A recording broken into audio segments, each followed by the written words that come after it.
If you have a hard time coming up with the drums for your beats, today's video is for you. I'm going to be showing you guys 5 different styles of drums that you can use for your beats.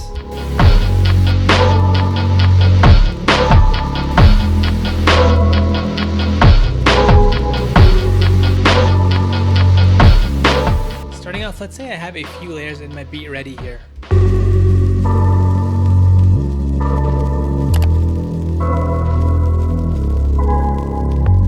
Let's say it's time to add drums to my beat now. One style of drums that you can choose when you're making beats is just to use drum loops. Whether you download your loops off of a sample site like Splice or you get them from old records, using drum loops can easily provide you with a good bass to work with, which is one of the benefits of using drum loops, just the ease of use. I'd recommend using a sampler like Fruity Slicer, for example. If you plan on working with drum loops, you'll see why shortly. And depending on the drum loop that you use, you can really change the rhythm of your beat as well as contribute to the overall aesthetic of your beat as well. So I've got this loop here that I'm going to try out with this beat.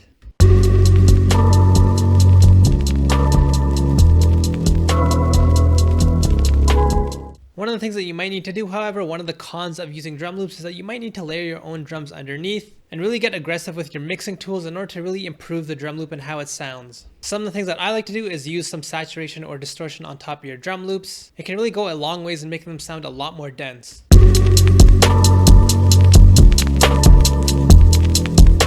EQing them can really reshape the aesthetic of your drum loop and really change how they sit with the rest of the sounds in your beat.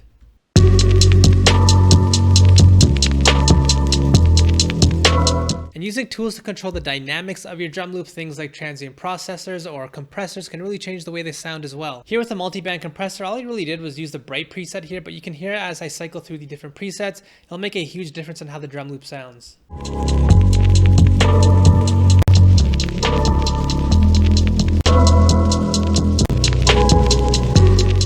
You guys can hear we can pretty much overhaul the aesthetic of the drum loop by just changing one preset. So again, this is how the drum loop would sound without any effects on them.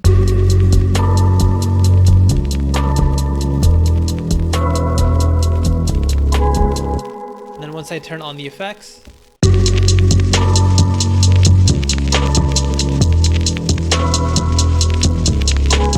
and as I mentioned, another thing that you might need to do is layer your own drums underneath the drum loop in order to improve it. You guys can hear what a difference this is going to make. I just layered one kick and one snare underneath my drum loop here.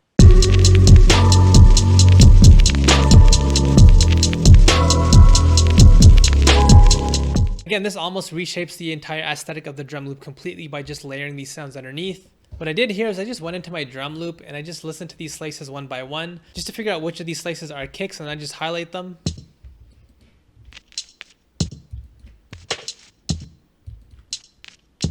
And then I just went into my kick layer here, and I just pasted all of these notes in, and then I just brought them all to the exact same note. And this is why I recommended using a sampler for your drum loop. It just makes this process a little bit easier. This will just help ensure that the drum sounds that I'm layering underneath will hit at the exact same times as they do in the drum loop, as opposed to trying to figure out by myself or by ear, which can be a little bit difficult. You guys can see some of these notes don't land exactly on grid, so trying to get these to line up perfectly with the drum loop might be a little bit hard, but if I use a sampler, it just makes things a lot more easy. Now, after layering my own drums underneath, this drum loop sounds a lot more robust and full.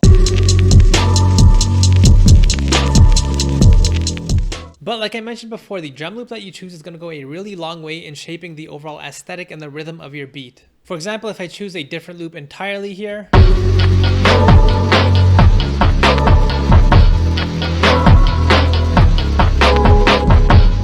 our beat really feels different now. The overall rhythm of the beat has completely changed just because this drum loop has a different rhythm to it.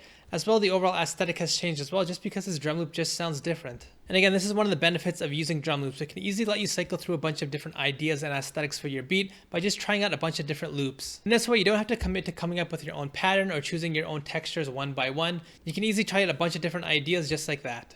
One technique that I should mention that's really important in getting your drums to fit your beat is playing around with the pitch. So here's the original pitch of this loop.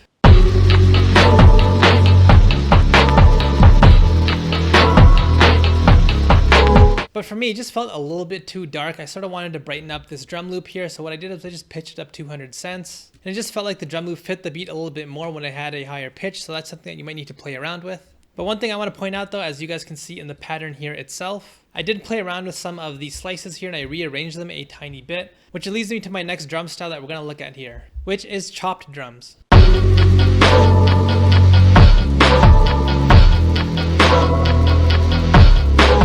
So similar to using just a plain old drum loop, we're going to do the exact same thing where we drag in an outside sample into the beat. But the difference here is that we're going to be a little bit more deliberate with the pattern that we use. Instead of using the drum loop as it is and not touching the pattern itself, here we're going to be making our own rhythm using these sounds. So compared to using a drum loop as it is, this is going to provide us with a little bit more flexibility, which is nice, but one of the cons of using this type of style of drums is that it's going to be a little bit more difficult to have them sound as fluid as just using a raw drum loop. You guys can hear it sounds pretty fluid and good right now, but even something as simple as not paying attention to the velocity of your sounds or not paying attention to the lengths of each of the notes can easily make your chopped drum sound really robotic and stiff.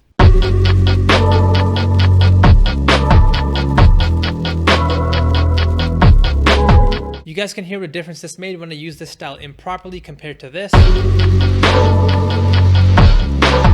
So if you plan on using this style of drums, not only will you need to shape the sounds using the mixing tools and the layering processes that I showed you guys earlier, you'll need to pay attention to some of these smaller details as well. One thing that I want to mention, you guys can see I only used 5 of these 17 overall slices for this drum loop that I came up with here. So it's not as if I have to use every single slice in this drum loop in order to have this drumming style sound good. But I would say it's really important to at least play around with the velocity of your different notes in order to create some sort of human feel to them, as well as pay attention to the note length as well. This chopped up style of drumming is really useful if you're trying to pursue the boom bap type of aesthetic for your beats or even a lo-fi type of beat. Moving on, a style of drumming that can really create an entirely different mood for an entirely different subgenre is ambient drums. So you guys can hear how this sounds.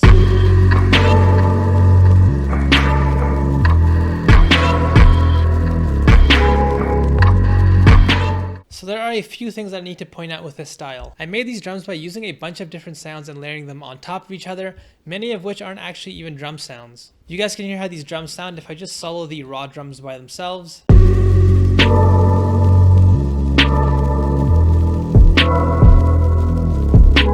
This doesn't necessarily feel like it's enough to fill up the entire beat and keep things sounding full and complete. So to use this style of drums, typically you'll need to layer additional sounds on top of your drums. Not only that, it's a good idea to use sounds that are a little bit more textured and unique to layer on top of your typical drum sounds. So to show you guys, if I were to mute the actual drum sounds and just focus in on the additional sounds that I layered on top.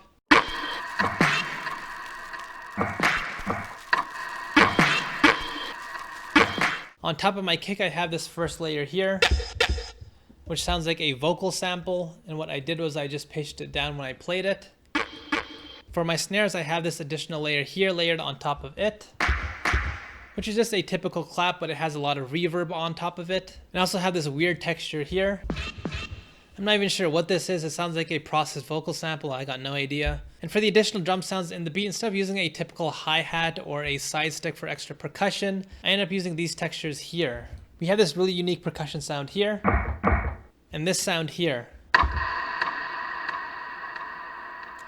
And as you guys can hear, I just swamped it in a bunch of reverb and delay. Compared to our last style of drumming, we just don't have as much going on with the drums at one particular moment in the beat. Rhythmically, it's just not as dense. So to help these drums be a little bit more dense in a different way, we can add delay and reverb on top of some of our drum sounds here to help them be a little bit more full. And the good part about using this style of drums is it just leaves a lot of room to add additional layers into your beat afterwards.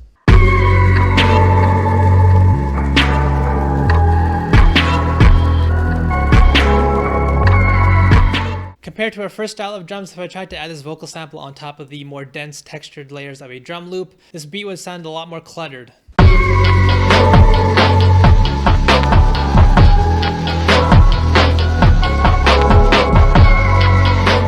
And this goes to what I was saying before, drum loops are a great way to add a lot of textures and density into your beat really quickly, whereas a more ambient minimal style of drums that we have here, it's just a great way to add drums into your beat and still leave a lot of room for the other instrumentation that you might want to add afterwards. Next up, the style of drums that we're going to look at here is trap drums.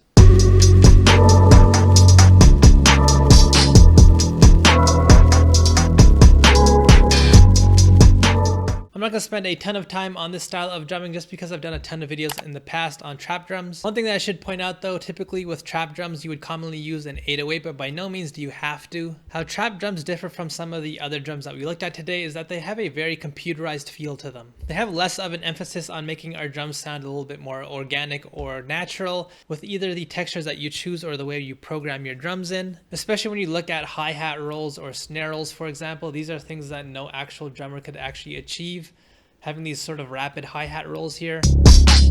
But that's not necessarily a bad thing. This style of drums has an entirely different aesthetic goal in mind. These styles of drums aren't going to be as textured or rich as the drum loops that we looked at or the ambient drums as well, which you might think is a bad thing, but really that's why these drums are a lot more flexible and show up in a lot of genres like pop or country music nowadays. They can more easily fit a lot of different styles of beats. And with the nature of these drums as they are, it's going to be a little bit more difficult to have your drums stand out and be a little bit more unique if you choose to use trap drums instead of some of the other styles of drums that we looked at, just because you can find these drums all over the place. Like in my drum kit in the description box below, I have a bunch of trap drums in there. So those are some of the things that you might want to consider when you're choosing trap drums. Again, I have a bunch of videos in the past that you can watch if you struggle to come up with trap drum patterns or you want to understand what the actual aesthetic of trap drums are. The links are right above my head. And finally, the last style of drums that we're going to look at today are the acoustic drums, which in my opinion are probably the most difficult to come up with and the least flexible of all these types of drums that we looked at.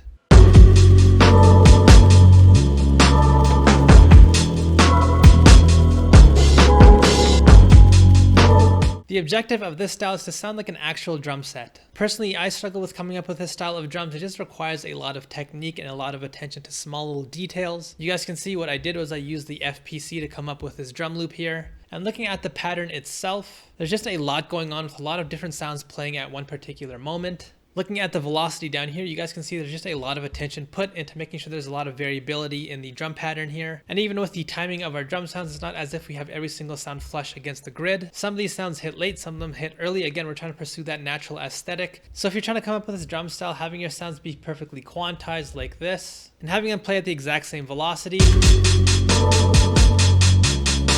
it's just not going to sound good, nor does it sound natural, just because an actual drummer is not going to be able to play with perfect timing, nor will they be able to play the drum sound at the exact same volume. You guys can see I have the exact same sound playing at different notes here. The reason why is because these sounds are the exact same, but just playing at different pitches. Playing these different notes with multiple pitches throughout your pattern is going to help it sound a little bit more natural. In terms of the sound selection, you guys could already hear these are very acoustic types of sounds, which you can easily find online as well. We have a few unique sounds as well. You guys can see we have toms here. We also have rides. These are sounds that I included just because, again, we're trying to pursue the sounds of an actual drum set, which also makes the style of drumming just a little bit more difficult just because we have additional types of sounds that we need to work with. In terms of the treatment of these sounds, you guys can see there's a decent amount of work done in order to have these drums sounding good. Here's how these drums will sound without effects. And again, if I include effects on top.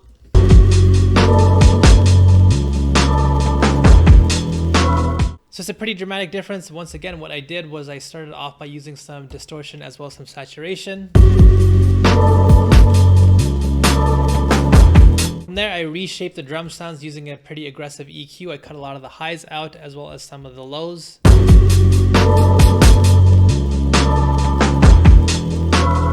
And then I use a transient processor afterwards to play around with the dynamics of the drum loop. After that, once again, I layered my own kicks underneath. You guys can hear what a difference this makes.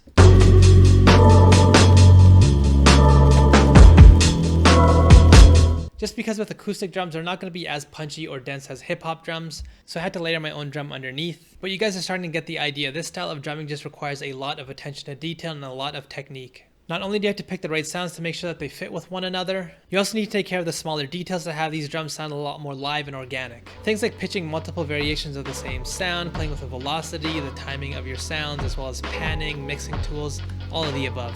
But if you're trying to pursue this type of aesthetic, this is how it's done. There you go, guys. Let me know in the comment section below which style of drums you like to use for your beats. Once again, my free drum kit is available in the description box below. Join the Discord as well if you're interested in live beat reviews. And I'll see you guys next Tuesday.